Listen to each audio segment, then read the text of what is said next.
ano daw 'tong Shell company. Hindi ito yung oil company dito sa Pilipinas na Philippine Shell, hindi.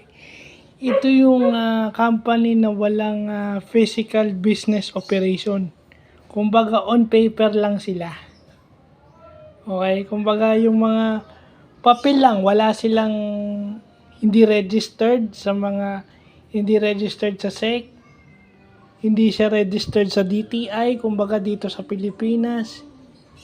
Di ba? Hindi siya legit na business operation, but it's only on paper. Yun yung sinasabi nilang Shell company na bago nating natututunan ngayong araw.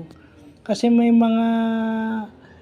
yung mga shell companies yan ang ginagamit for fraudulent activities. Kaya mas mabuti nang nalaman natin yan. Yan ay bago sa akin.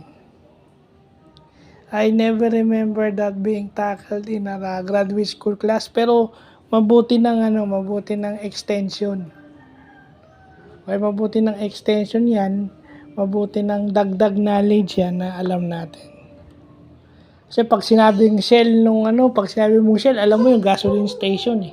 Kasi yun yung common, pero hindi. Pag sinabi yung Shell Corporation, mas malalim na yung pagtingin ko dyan. So, yun, butit may bago tayong natutunan kagabi pa. So, yun lang po.